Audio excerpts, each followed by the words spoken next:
Okay, we don't need a microphone, do we? Oh, do we? Okay. Do we? Hello? Yes. What about the slides?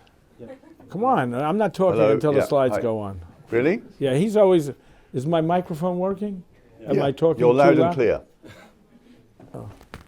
A second. You're gonna Can you not live without your pictures? I can live without them. I mean, I'm only here because of them. I just want to see that it's working. That's pretty good. So far you got Coney Island up there, and that's my new series. It's not moving. Right, Coney Island. All right, so let's start. Go ahead. Okay, so Bruce, you're famously from Brooklyn. Tell us about what your childhood was like. No, the question is, how much do I want to say? That's up to you, isn't it? Yeah. Get a bit nearer to your mic. Well. Put your mic up. Okay. Is that all right, Daddy? Well, okay. Can you hear? Can you hear me? No, yeah, okay, my good. wife used to do radio. She's French, and she always tells me I talk too loud, so I'm trying to tone it down. All right, anyway, so I grew up in Brooklyn till I was 8. My father was a tough guy. My mother, well, should I go for it? Yeah, tell them everything. Okay, my mother was a prostitute in the house, and I knew all about this when I was 5, and I never said anything because if your father's a tough guy, which he knew about it, you don't talk. So that's, I guess, why I take the pictures that I do. And, you know, people from the outside might think I had a very basic, average upbringing, but I didn't. And obviously the hurt never goes away, and the anger. So you see it in my pictures. That's why I get a laugh. I never respond. I have a lot of critics and I have a lot of people that love me. But I never respond to any of my critics. And the thing is, and I laugh when they say I do it for the money. I do it because that's who I am, and photography is my life. And like one of my people who I admired in photography was Shomei Tomatsu. And he said, he had a great quote. He said, if I lived 7 lifetimes, I would be a photographer in each one. So that's it. You know, I can go on, but I'm sure you want to hear other things. Go ahead. But I imagine in this household there weren't books, you know, no books. Photography books, art books. No books. So how did you actually discover the whole idea of photography? Well, it's very interesting because my father was this interesting character who I admired, and until I realized how much he fucked me over in my life. But we had no books in the house. He taught me how to add, subtract, multiply, and divide. I do that very well. Nothing else. I chose sports, which he hated sports. So initially, I always chose things that he probably didn't like. And then I was a good athlete, so I used to force him to come to my games. So he would come, bring his cigar. My father looked like a gangster. Thick gray hair, cigar, pinky rings. You know, he would come with his chair, sit down, smoke a cigar. I didn't understand sports at all. But I came to photography because I went 3 years to university. And I wasn't interested in doing anything, so I decided to take acting lessons. And then one day, and I also took photography because photography was in the air. People misquote me because they think that I loved a movie by Antonioni, Blow Up. I thought it was a quite mediocre movie, but it's just that photography was, wow, you know, it became front page. So in my acting class, I had a teacher, Bill Hickey, who was very good. I went there about a month and a half. One day he's not there, and his assistant, a big guy, started to do Shakespeare. And I said, wait a second. With that Brooklyn accent, which was even heavier then, I said, I'll never be able to do Shakespeare. And the thing was interesting, in photography, when I went into the dark room, it was like being in this room. It wasn't even dark. And I saw the first print that I made, and I said, wow, I did this, because the only thing I had done in my whole life for myself was sports. That's how I know how to read, because I read all sports books. When I get into something, I go full bore. And it doesn't matter what anybody says, you know, I believe I know best. So that's how I got into it. This is the university sort of camera club, or was it part of your course? What was your main course at university, if it wasn't sports or photography? Being absent. No. I had to declare major political science and major sociology, minor political science, but I kept on transferring out of one university to another. I think I went to 4 different schools. My marks were pretty good because I did work hard. And then I decided I didn't take my finals at NYU downtown because I didn't want to go to school any longer. And I had no options. The only option I had was to go into my father's scrap metal business. And I drove a truck for him, scrap metal. And then one day he cursed me publicly, and I said, if you do it again, I quit. Of course, it took a month. I quit. I drove a taxi for 4 years, and that's about it, you know. But at this time, were you getting yourself a photography education insofar as you're going to galleries, looking at books? Of course, and I'm glad you reminded me, because of the fact that, I don't know why, but at 17, I started to go to museums. I drive in from Queens. I'd go with my friend's girlfriend because he wasn't interested. And we'd go to museums. I really liked the Impressionists. So my father used to grow roses, cook Italian, even though we're Jewish, make sauce, Italian sauce for 3 days. You know, he was an artist at his heart. Decorated the house, you know, so-so. But, you know, I guess I'm my father's son. So in the museums you were seeing, which photographers did you see that got you excited? Well, that's after. That's when I started taking pictures at 19 or 20. Right. And so you didn't actually look at photography much before you started shooting yourself? Right. And was Coney Island the first thing you shot? Yes. Well, the first long-term essay. Okay. And, yeah, go ahead. Well, no, it's just... You want me to go? No, you go. Is it my you go. turn? It's Your turn? This is about you, not me. No, but anyway, it's funny because I always had my own mind, and my teacher at the time, I had a teacher by the name of Ralph Hattersley, who was very good, and he was an excellent teacher, a little bit of a character. And he introduced us to Cartier-Bresson, Atget, several others. I didn't like Atget that much. I mean, he's okay, but he didn't inspire me. Cartier-Bresson did. I remember the first time I went to Europe, I tried to imitate his picture of a person walking like in an alley sort of, and he's up above on the stairs. Of course, I did it with my girlfriend. It didn't go very well, but that's how I learned. I learned by experiencing and looking. I always knew when I was young, I would subscribe to Camera Magazine, which now is extinct, but it was like my Bible. It would come every month, and I would look for it in my mailbox anxiously, and then I'd look and see, how old is that guy who did it? Oh, he's 24. Oh, he's 26. I'm only 22, so I'm okay. I'm ahead of the course. I'm a competitor, but you know, I go my own way. And as you know, when I met you in Houston, I knew all about British photography, right? Yeah, you did indeed, yeah. I mean, and I was one of the first, Martin said, to collect in America Japanese photo books. I learned by looking. I would look at pictures that I liked, and I would try to figure out what lens the person used, where they stood, you know, and then that inspired me, gave me inspiration. But it's funny, as much as I lacked confidence as a kid, except in sports, I have a lot of confidence in photography. I won't get into, I'm just going to go, because I go from A to Z, it doesn't matter. But the thing is, I remember there's one photographer, I won't mention his name, who was quite famous. And I was 30 years old, and I gave him a ride to Coney. He was at Coney Island. I'll tell you who he is after, but it's not fair to say it, okay? But the thing is... But life's not fair. Yeah, but this I don't agree with, okay? So I'm not going to say it. But the thing is... Okay. And then we went to some festival, Italian festival in Queens, and I said, I'm better than this guy. Because I just watched how he worked, and I knew I was better than him, and I am better than him. So, you know, there was a confidence, but... To be, you know, if you talk the talk, you have to walk the walk. Okay, so I always associate Coney Island with that Ouija picture where everyone's looking at them. When you were there, was it as crazy and as busy as that? Good point, because I always thought, since I like men with hats, because my father always wore a hat and smoked cigars, it would have been great if I was alive and taking pictures in the 30s and in the 40s. Okay, so this way I'd have so many hats, so many cigars. I mean, it would be a festival. But then you think about it.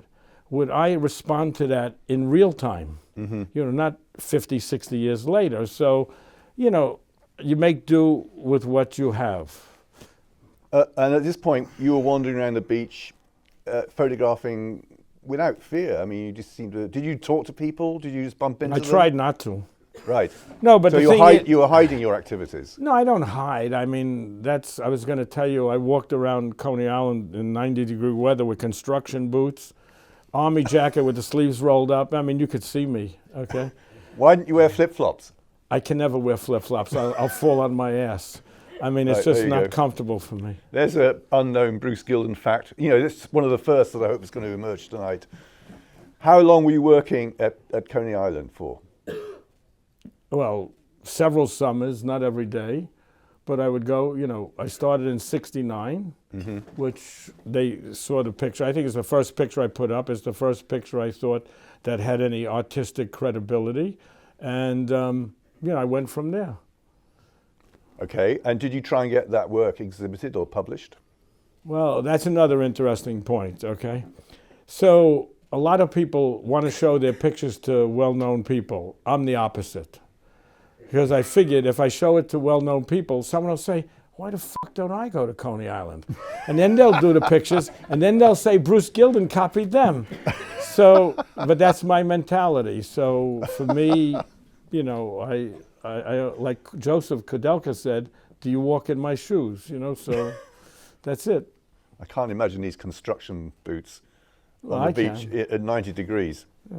Crazy, yeah? Well. So what, I mean, by this time, by the way, it's interesting to note you weren't using flash. And I think flash and you have become, you know, very much, you know, a combination that we really associate you with. At what point did you start to introduce flash into your work? Was it when you were working on the Fifth Avenue? That's a good question, because I thought it was the early 80s, but actually it was before then. Because I looked at some contacts, and it was late 70s.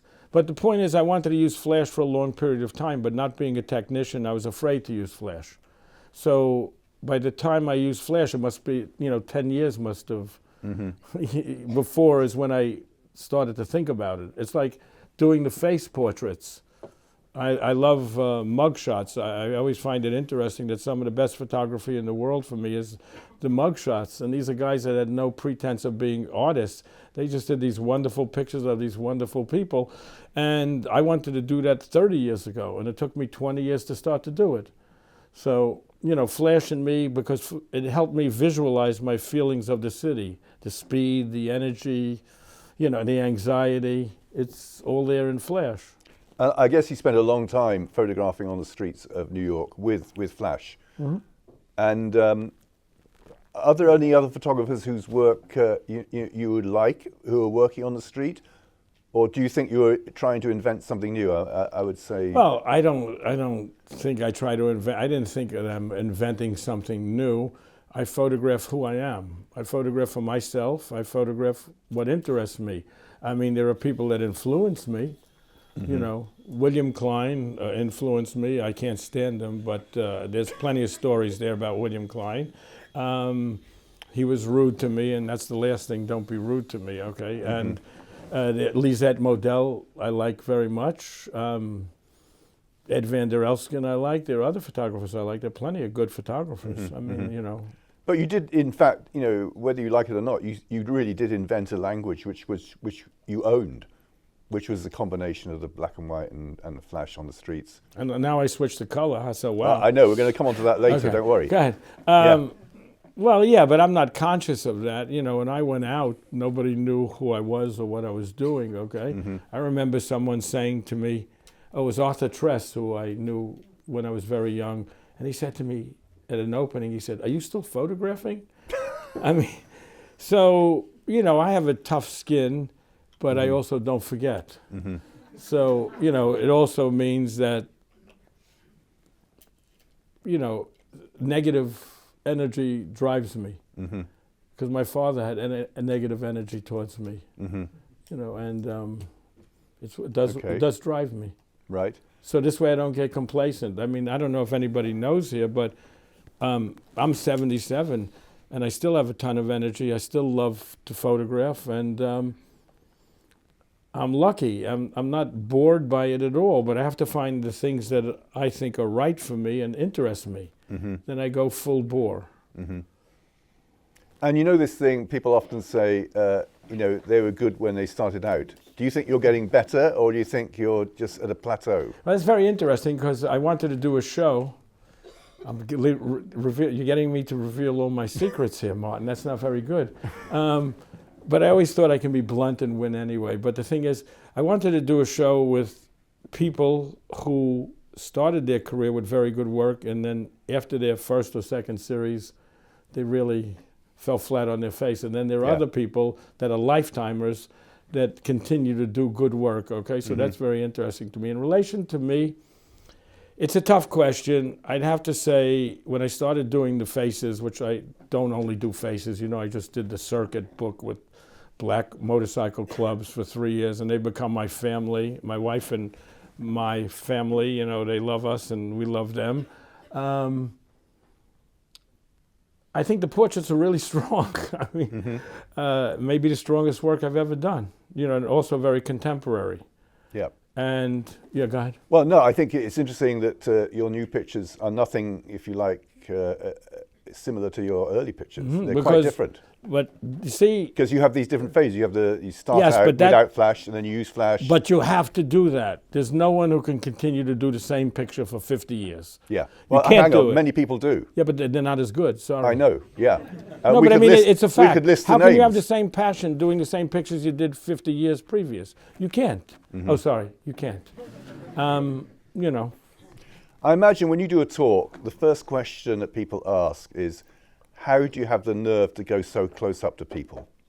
Is that right? Do people always ask that? Well, there are questions. And I'm going to ask it because I guess it'll stop people asking it after we have. Well, that's good because I don't answer that question usually. Okay, because like I said, everybody's different. I have a fear of violence. Okay, but I'm violent. Okay, I mean, I'm a fist fighting type of guy. So that's how I deal with things. I don't want to do that. I'll never get. How long have we known each other? Must be 40 years or so. 85 to now. Yeah, Have we ever had an argument? Not really, no. Okay. Not that I know of. Neither do I. No, but I'm not argumentative. So the thing is, I do what I feel comfortable doing. Okay, if I'm in a tough area, I don't just go out and take pictures. I try to look at someone, make a little eye contact, or if I go somewhere where I have the opportunity of asking, you don't mind if I take pictures, okay? But that's how I do it, so I'm comfortable because I know not everybody likes it. But, you have the other side. What if somebody's taking a picture, like I have a daughter now who's 31, and if you took a picture of her from 40 feet away, I'm going to get pissed off. I prefer that you're close to the person. This way, I've been so close that people don't even realize I'm taking the picture. Right. Like, for example, I don't know if you looked, there was one picture of the lady in Coney Island with a finger pointing. It was early Coney Island, okay. So I saw it. I know the picture. I know you know it, but, But the thing is, okay, so when I took that picture, I'm wearing my long sleeve coat rolled up, my long pants, it's 90 degrees. I'm on my knees, I remember that. And I'm taking the picture because she was wearing this bra and panties that didn't look like a bathing suit, it looked like really bra and panties. So I'm taking a picture, and she goes, and someone came over and said, what is he taking a picture of? And she went over there. So, you see? Okay. Can you tell when you're looking on the street, the people are going to be annoyed if you took a picture of them? I'm a very good judge of character. All three of my wives have said that I'm the best judge of character they know, and that's one of my strengths. Also, my courage. I mean, for example, now with the Haiti book, the publisher told me that a few photographers, I won't mention their names, said, well, how did he do that? The photographer's saying that.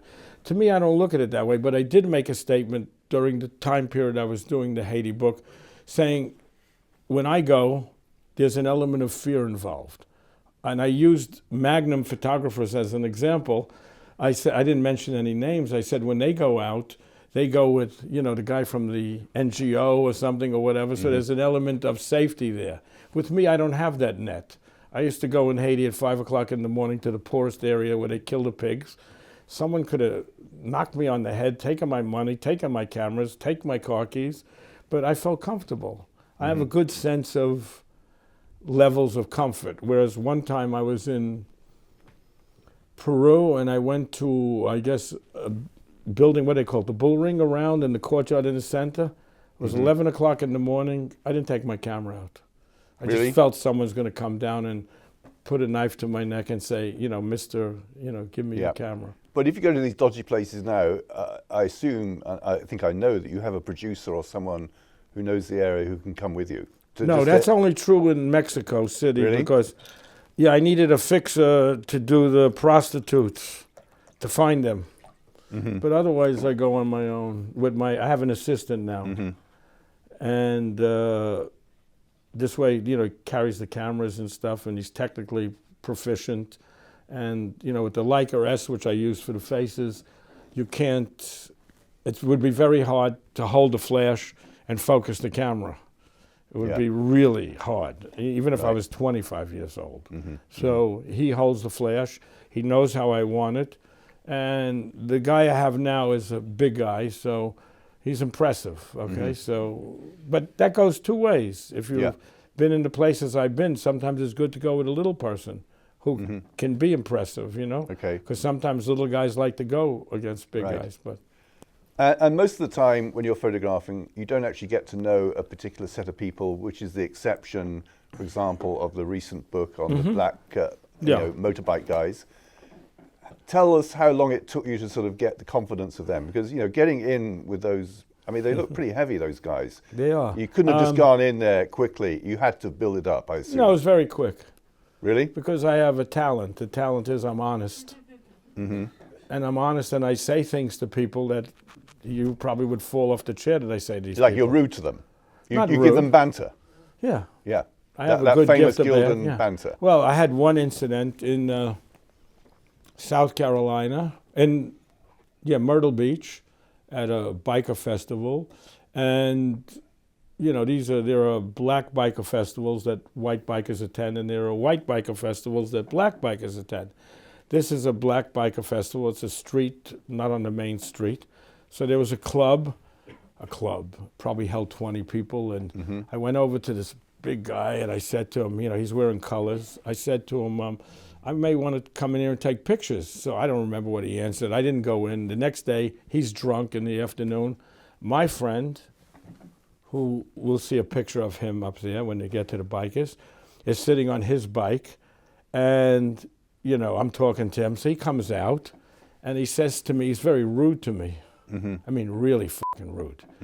And he said to me something really rude, and I said to him, I said, you're rude to me. How the fuck would you like if I talked to you that way? And my friend said to him that I'm good people. My friend is quiet, but he's deadly, okay, I could tell you that. And, he's a biker.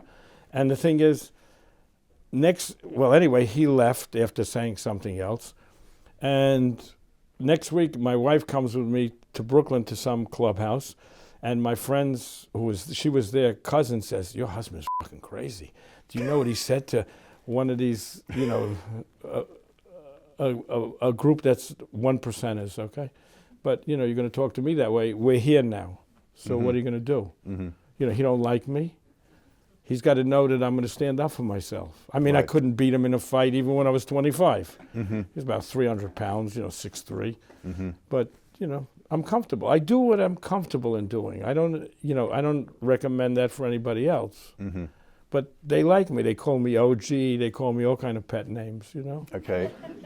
Well, and I call them stuff, and... Right. And do you take them back prints? Do I what? Take them back prints? No, I send them all the pictures, though. That's what I just said, wasn't it?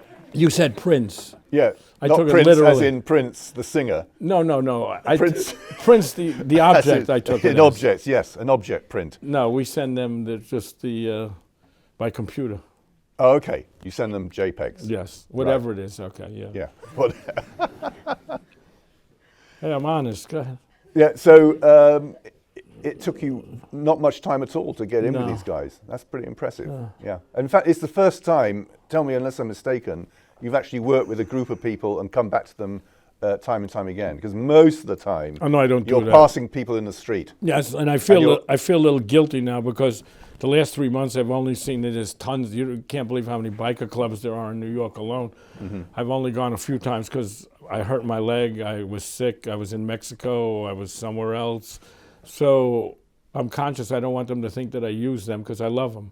Right. They become my wife and I's family. It's amazing. Because the book's out, so you think, do I need to shoot more? But I'm still shooting them. Okay. But not with the same discipline as I had before. Because, you know, I'm ready to do something else. But until I get sick or I die, I will shoot them because they're my friends. Okay, good. And I mean, one of the biggest changes you made was going from black and white and flash on the street, and then you went to the portraits. And I think when you did the portraits, you went straight into color. Is that right? That's not right. Can you correct me then? Yes, I did black and white. I realized that the Leica rangefinder wouldn't focus as close, so I used a Nikon for some of the portraits I did in the Middlesex book. Okay. And then what happened was Leica tried to lend me the Leica S. I said to them years ago, you know, I can't carry this. I mean, it weighs 3,000 pounds. So then we're in Miami at the Postcards from America, and they had the camera, and I borrowed it, you know, and I took it out, and it all started with one, you know, and it was perfect. And I mean, it's tough to use that. I don't see how people can use it in a candid way. I just heard that they're discontinuing it because nobody buys it, but for me, I really like it. Right, you know? but you started out in black and white doing the portraits. Yes. How long did it take you before you moved to color? Because you've always been very anti-color, in fact. Well, it's because I can't differentiate shades of color. You mean you've got color blindness? I don't know what I have. Maybe it's just something in the brain, but the thing is, I might say you're wearing this and it's not that. Don't give me a test now. Okay? Yeah, it's nice yellow, isn't it? No, I thought it's pink. Since I've known you, you've always worn pink.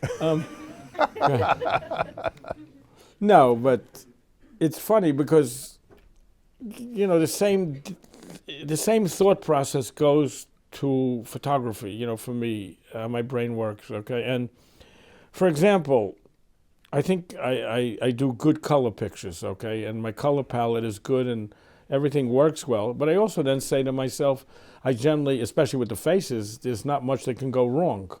You know, with the bikers, there's more that can go wrong, but a lot of the pictures were shot at night. So it's not like I'm in a city where you have a huge red car passing or something. You know, some things are easier to do and other things are harder to do, okay? And that's why in the street, you know, I'm so critical. When people show me pictures, you know, I know what's hard, I know what's easy, okay? And I'm very disciplined. I'm very good at critiquing photographs because I look at the whole frame. And I have to tell you, in my workshops, I'm very critical, and I said to myself, let me go back and look at some of my Coney Island pictures because I'm really critiquing these people very hardly, very harshly. And I realized, wow, some of the Coney Island pictures, until the later ones, aren't as formed as well as I would like. But then I said to myself, well, if something isn't formed as well as you like and you still like it, then it's good. What's happening with the workshops is I'm looking at a picture and I really have to look at it for all its faults or all its things that are positive. So you become more critical. But I imagine when you're doing workshops, there's a limit to how critical you can be. Otherwise, you're going to have people crying and walking out. It's okay. No, it's funny because I do tone it down, but I'm just reading a book on the Photo League that my wife got me after 3 million years. Oh, that's my wife's favorite, Simon. He's a mortician. And I'm reading about Sid Grossman. He was horrible, you know. I mean, really bad. But Leon, Sid, me, all Jewish, all angry, all this, all that, and we're good photographers, you know, so.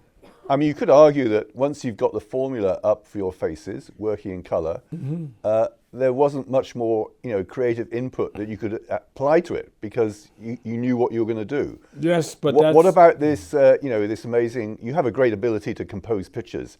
what about the fact that with these portraits, you didn't really need that? Explain that to me a little more. Well, I mean, you have a portrait. It's in the middle of the frame. Do you mean I changed something? Well, yeah, it's sharp. Yeah. And, okay, sometimes you have a full, down to here, and sometimes just the face. I mean, what about the creativity that you're not applying because you're not, fundamentally the composition is pretty straightforward and set out. It's either you do a close-up of the face or you do half the body. Well, until I get really what I want, I'll continue to do that. Okay. In other words, there's one, I told you there's one, but that's the only one that was done without flash. But it's funny because the portrait that's on the cover of this thing, the invitation, Amber, is one of the strongest portraits I've ever done. Yeah. So that's why I continue, because I know you can always do better. Once I get tired, then I start something else. But when you say you're trying to discover what you want, can you define that? What is the perfect portrait? I can't define it. Everything would have to, it's impossible. I mean, I would be lying to you. I know it when I see it. And I don't look for perfection. I mean, I guess we all look for perfection. I don't think anybody's ever taken maybe a perfect picture. You can always find something wrong with something. But it's like when I start a project, and probably the same with you, you think that's pretty good, the picture you took, and then you go on and you say, wow, I've done a lot better. That's right. Yeah, I've done a lot better. And I go along that line until it starts to become empty. In other words, the time I'm putting in isn't worth. But do you see the end of your phase of doing portraits coming, or do you think you'll go on to something else, or do you think you're in your sort of lap of honor? I don't know, it's a good question. I thought of maybe doing something where I'm like 100 feet away. Something completely different. But, the thing with me is it takes me years once I have a thought to put it into practice. That's problem. Interesting, because you'd think the basic idea of how you do these portraits is quite simple. But you're saying it's evolving, your approach to it. No, every person, it evolves, okay? It's like my ex-assistant said, people should see where you start and where you finish. Obviously I like intensity in the eyes. I need character, okay? But I've learned so much by doing portraits. I could look at every person in this room and I can tell you who I could do a good portrait of. And I could tell you the ones that I can't. I've learned the shape of the face. I've learned how deep the eyes are set. I'm always learning. Yeah, but I'm an idiot savant. You rarely do young people, except for the farmers, the farmers' boys and girls. Yeah. Yeah. Why don't you do young people? Because I think older people have more of a roadmap. But I can do it if I had to. That would just be. My problem is organization. Okay. In other words, once I'm into something, I can do it. Right. So, like, how did I come up to the farmers? We were working in Milwaukee, and I had nothing I wanted to shoot. So I went into the barn, and I had enough. We always discuss that after 4 days. Yeah, you come and go 4 days. I'm there 8. So the last 4 days, I have no one to eat dinner with. No, I mean, and, it's just, I went into the barn, and I said, wait a second, this could be interesting. And it's interesting because for me, one day at the Minnesota State Fair, I think there were over 200,000 people there. I mean, it was packed. Yeah. I took 5 portraits.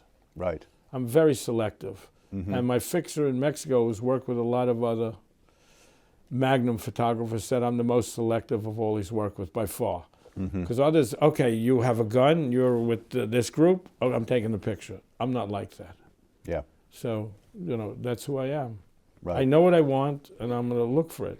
But you wouldn't be able to define what it is in a person's face that makes you want to take that picture. Well, I said they have an interesting roadmap. They have intense eyes. There are once in a while, very rarely, you see a person that you say, wow, I hope they say yes, because you got the picture. Yeah. And it's happened. And I could show you a few if I turned around and the moment was right. But that's rare. And I've been fooled a couple times, too. Certain people, there are people that you think will be good, relatively good, have a shot, they're not. And once in a while, someone who you ask because, okay, I've been out here 5 hours, I've asked one person, and you don't think they're going to be good, and they are good. And I think you actually show the person the picture on the back of the camera. Is that right? If they ask. Right. And what do they say when they see them? Well, that's a good point. Depends who you ask. People have this theory or a thought process that the people that I photograph, the ones that wouldn't be defined as in our society as beautiful, would be the most selective as to how they look. That's not the case. The most selective, I photographed a director. What's his name? Scorsese. No, he's great. I love Scorsese. No, but he was such a great person. I mean, me and him would probably be great friends 20 years ago. What's the guy's name? 1 second, I got to get his name because he pissed me off. Hold on. Is this a director? Mm-hmm. And he pissed you off? Jim Jarmusch. Oh, right. So what happened is, I was hired by Stern to do a portrait of him. So we had like 10 minutes. Mm-hmm. So I took him down from his office near Houston Street, and I lived like about 4 blocks away. And we did a very basic portrait, because if you work professionally and you don't have any time, you got to make sure you get the shot. I mean, I don't even think it wasn't even with flash. Mm-hmm. He was just looking at me, nothing. So a week later, I get a call from my agent saying Stern doesn't like the portrait. I said, I don't know, it wasn't a good portrait, okay? But not because something was wrong. They said he doesn't like it, his nose is too big. I used a 35 millimeter lens. It was waist up. I mean, come on now. So I told him, I said, why don't you have him call me and we'll tell him he should pay more attention to his movies. So, that was that. But getting back to that point, another story, there was a lady in the Midlands who had seen better days. She's in the Facebook. Mm-hmm. She has lipstick here, messed up here, lipstick there, missing her teeth. And I asked, can I take your picture? She said, yes. I took the picture, and she said, can I see it? I said, what do you think? She said, I'm beautiful. And no, but what people don't realize, all these people, my wife doesn't like this expression, they sit in their chairs and they think they know about life. They know shit, okay? And the thing is that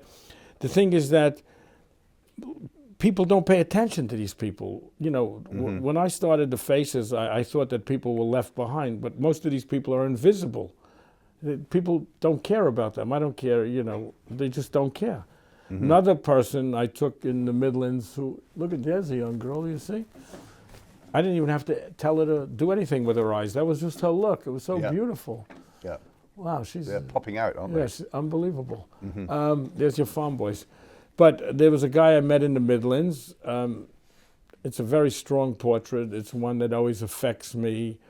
I think the guy is dying, okay? He's wearing shorts and his legs are very thin. And I asked, can I take your picture? We talked for 20 minutes. I took his picture.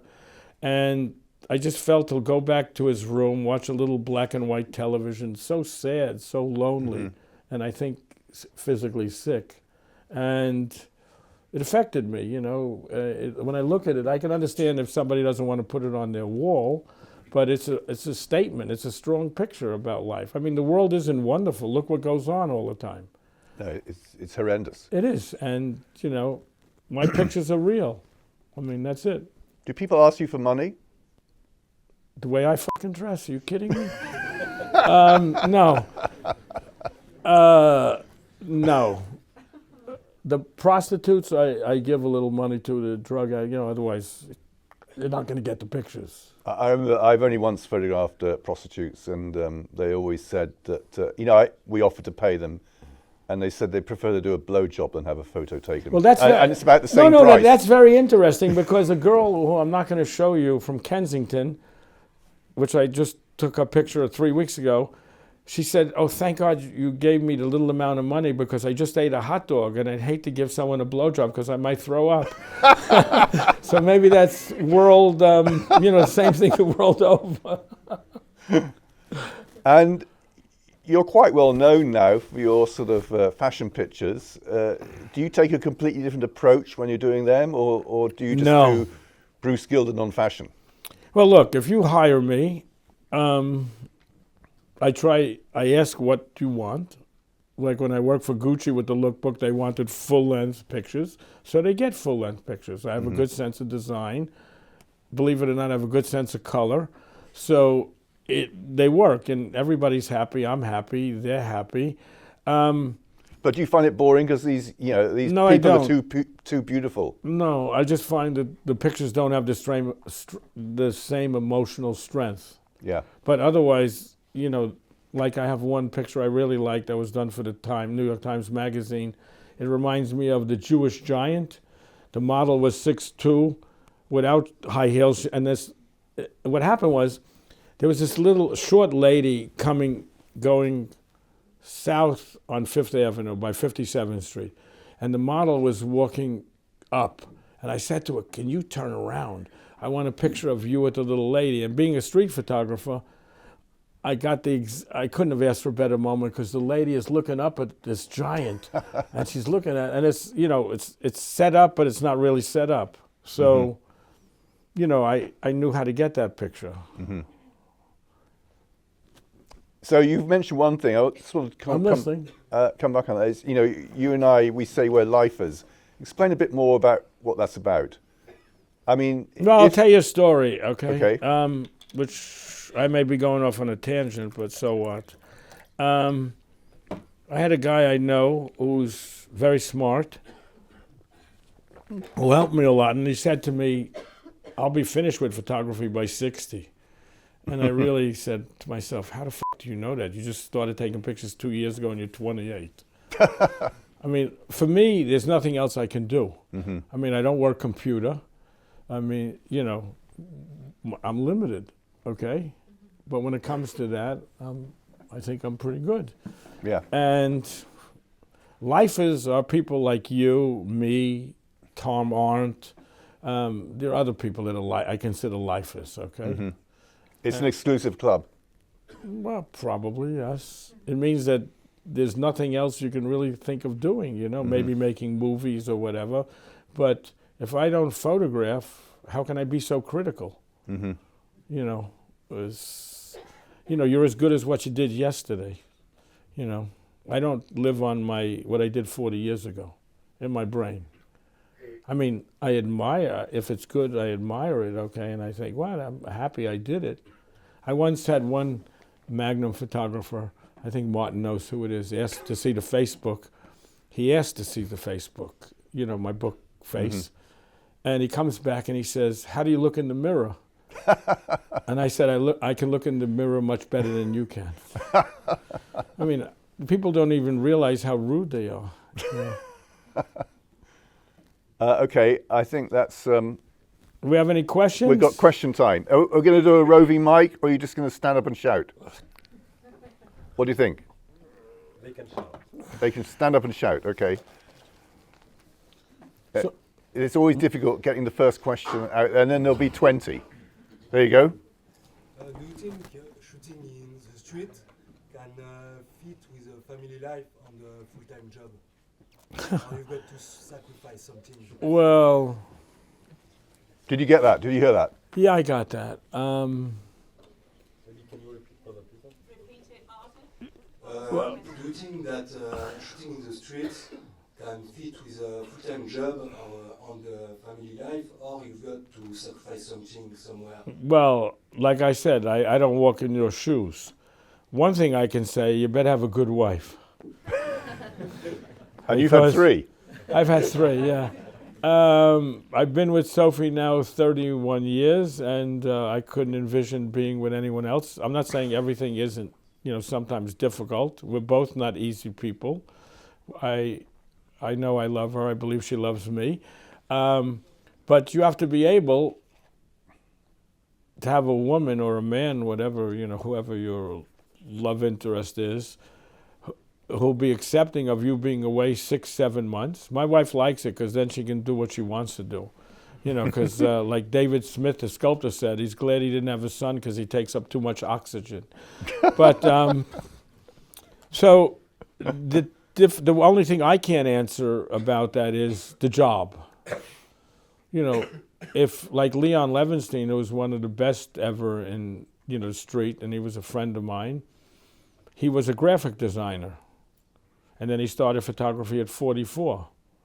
So I don't know when he quit being a graphic designer or if he ever did, But for me, I never had a full-time job except driving a truck and driving a cab. So my priority was photography.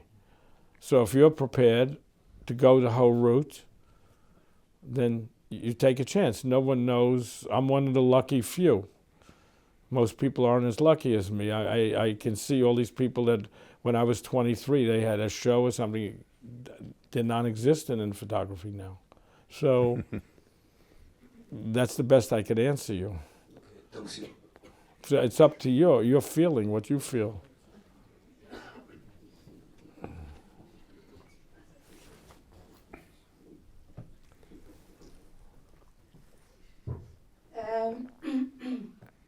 Are you ready? Oh, I don't know if I'm ready, but I'm here.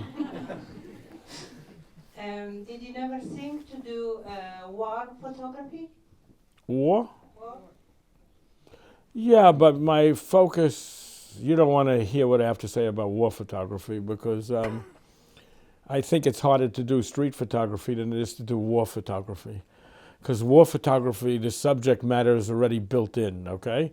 And there are so many war photographers that are so mediocre. You put them in the street, they're lost, okay? And, it's a reality. And it's, for example, working at the beach or working in the city. It's much easier to work in the beach. The backgrounds are open. You don't have as much conflict with cars or poles or whatever. So, and that happened to me. I was offered a job by People magazine to go 3 weeks to Somalia when Nina, my wife was pregnant with Nina. And I had 3 things at the same time. My first book was coming out, Facing New York. My daughter was going to be born, and I was offered to go to Somalia. And I have to say, the least important thing was going to Somalia. So that's how it is. Would I like to go to do war photography? Yes. If I wasn't so old, if I could get into the Gaza now, I would go there. Because I feel strongly about that, okay? So you could leave it at that. Okay. Thank you. You're welcome.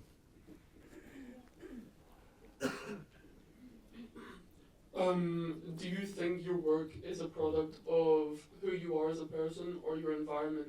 Like, do you think if you weren't raised in New York, you'd have the same type of work? Well, look, some of the best artistic people I know didn't grow up in New York. People have this fallacy that, you live in New York, that guy's asleep. Don't wake him up. No, I haven't seen that. But yeah, he's been asleep for the last 40 minutes. That's why I've been watching on him. This side. Okay, anyway. Because he's got quite a good face. Lucky he doesn't snore like me. Okay. So I think you don't have to grow up in New York. I'm a product of New York. Like people said to me when we moved out of New York 8 years ago, that's going to affect your photography. No, I have my being, okay? So it doesn't matter where I live. The only effect it has is, especially with the bikers, they start at midnight. If I go out and I'm driving an hour and a half and I got to come at 4:30 in the morning, I'm getting to the point where I can't do that, okay? So I either have to get someone to drive me or, whatever. But I'm a product of my environment. I'm a product of how I grew up. So it doesn't matter whether I grew up in New York. I just happen to like New York. But for example, the first time I went to Haiti, I got off the plane. I was sitting in the car with my ex-wife. I said, where have I been my whole life? I knew it. I know when something is right for me right away. But when I married Sophie, I met her at the Cannes Film Festival. And I said to her the first night I was with her, I said, I want to marry you. She said, yes. And I said, the only problem is I'm married to someone else. So I got a divorce when I came back. I got divorced immediately. We got married in Santo Domingo after I met her 7 weeks later. And we're still together 31 years later.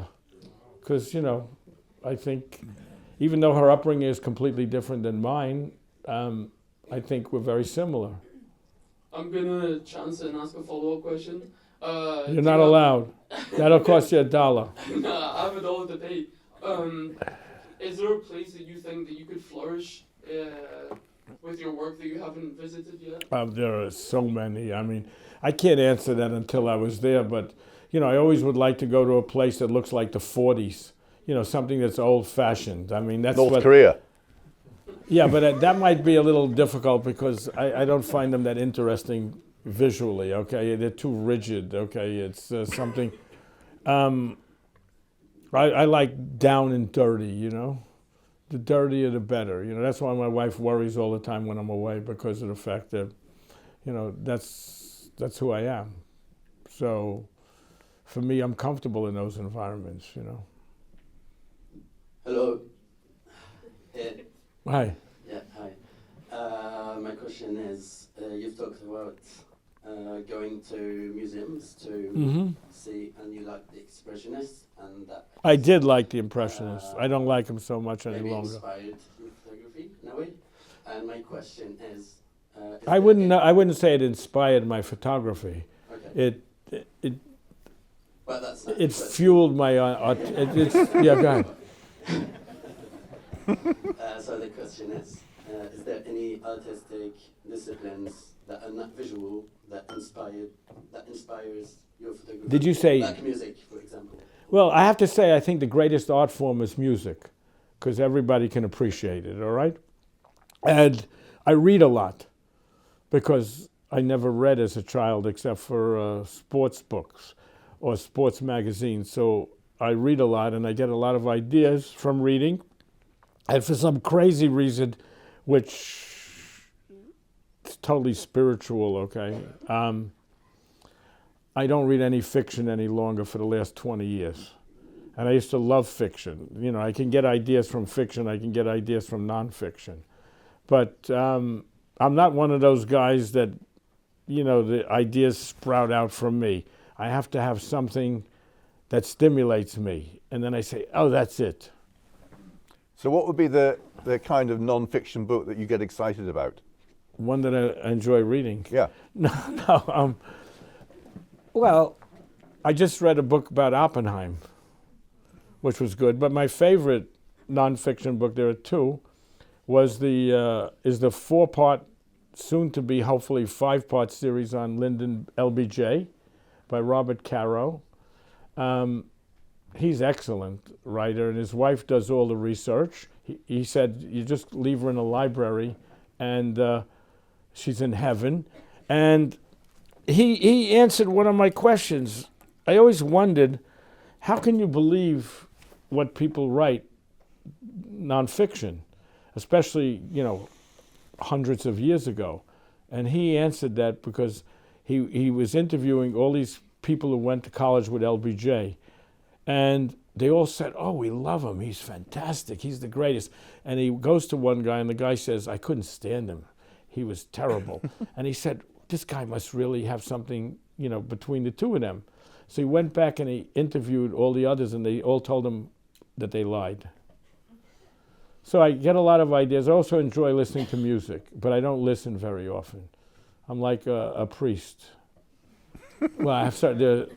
Don't take that literally, okay? I say you're as opposite to a priest as I've come across. Well, yeah, in many ways. Okay. Are there any other questions? Yes, me. Hi. So I saw, I heard that you're a really transparent person. I'm a what? Transparent person, honest person, and I feel it also through the photography. Is you actually want to speak the truth about the people. And but what about composition? So do you focus on something in particular, like lights, color, or something else? And also about post-production, do you feel like a photo really needs post-production, or a good photo doesn't need it? Well, that's a tough question because I don't do any post-production, so I'm at the hands of the guy doing the work. But some people had said, oh, they fixed... My old assistant used to do my post-production, and he said he never touches, things. He may enhance, I don't know, okay? So I'll be honest with you. But for me, What you get is, what you see is what you get. And to me, like for example, if you look at him, you know, him, her, yes, I don't know what she, I'm sure we'll say her, okay. I couldn't tell you until I looked at the back of the camera that the picture was as strong. You see, this is what I really like. And it has me in there. I mean, I take what they give me. And other times I tell them this is what I want. You know, I put the person there and this is what I wanted. But I couldn't say that the look in that person's eyes is going to turn out the way it did. Once I see it, I know it. It's like being in love. You can't fake it. You know, it's either there or it isn't. And I don't care how much post-production you do. Like, for example, they gave me a Leica M11, but I'm almost afraid to use it because it might be too sharp. Because I think, you know, things, that's one thing that I liked about film. I didn't shoot color film, you know, since I was 20 years old. I went right to digital, but when Costamanos showed me some pictures he had taken at some fair, and he was shooting at f2, and the person in the booth was as sharp as the lettering 10 feet behind. That was really annoying to me, okay? So you have to find a way around it. These are the recent pictures from Mexico. So I'm in my German expressionist period now. Well, you always have to, you know, like Martin said years ago, we all steal, some of us get caught. And I guess, you know, I'm a product of the people who influenced me. And then I just became myself. Because I can't stand when I look at someone's pictures and it reminds me of someone else. That, to me, is the big no-no. Yeah. And I have the advantage when I read, I might enjoy it, but I'm not educated, knowledgeable enough to know that, oh, that person writes like someone did 30 years ago, only they did better. And I'm really surprised today. A lot of people who photograph don't know the history. And then they think they've done these wonderful pictures. And they haven't, because someone did better 20 years before. So you can only build on what's been done. That's it. So I don't know if I answered your question, but that's it for me on that one. Yeah, I have a question, if you don't mind. Go ahead. There's one here. Go ahead. We all know here how good you are documenting people's life. Wait, go a little slower. I can't. Oh, it's you? Yeah, it's me. We all know here how good you are documenting people's life. How good you are when it comes to document your personal life. I don't. I don't document it. Do you mean literally or? Yeah, literally. Like I don't take pictures of myself or my family. Next. Did you say why? I never was inspired. You know. I have another question. What could you tell us about Martin's Parr photography? Wait, who's talking now? Okay. So, shall I repeat? Yes. Yeah. I don't know if you what should, could but you go ahead. tell us about Martin Parr's photography? I'm not saying anything. Thanks. I'll say one thing. Early on, you know, before I met Martin,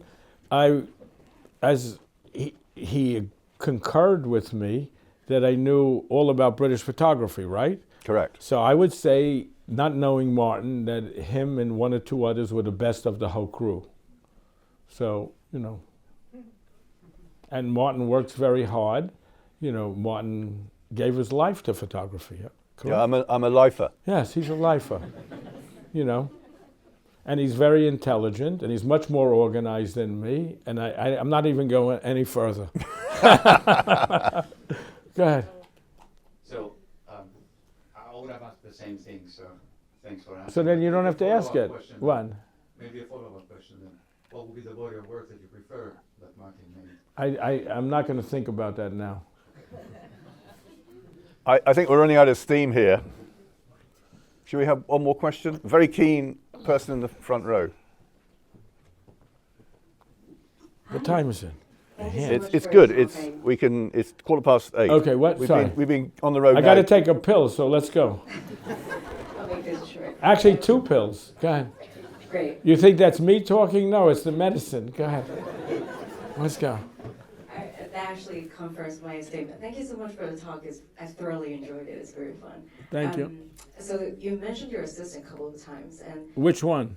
All of them. So my question actually goes, if you could, to both of you guys, what quality do you want when you look for an assistant, or what is the must-haves that you look for in an assistant? Well, do you want me to go first this way? No, you go ahead. You go ahead. All right.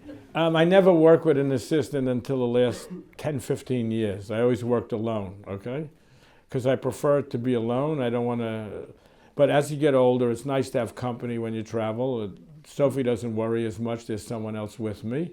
The qualities I need are someone who doesn't ask me too many questions. Somebody who's technically proficient, because I really know shit about digital cameras. And with the Leica S, they have to know how to light the face because it has to be lit a certain way. And also in the areas I go, it's nice to have someone who's physically rugged. Simple, because I'm there for them and they got to be there for me. And that's really important.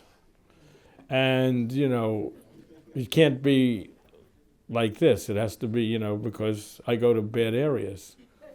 And, I enjoy it, but I'm also conscious of certain things can happen there. But you'll be surprised. A lot of places that you think would be dangerous aren't. And other places that you would say wouldn't be as dangerous are more dangerous. Where more things can happen. So you learn that by going, okay? I wouldn't know that before, and I wouldn't even think that. So anyway, unless you're a martial arts expert, you're out. No, just kidding. Are you after a job? Curiosity and maybe. Okay. Are you taking any applications? Anyway, Bruce, thank you very much for answering with such honesty and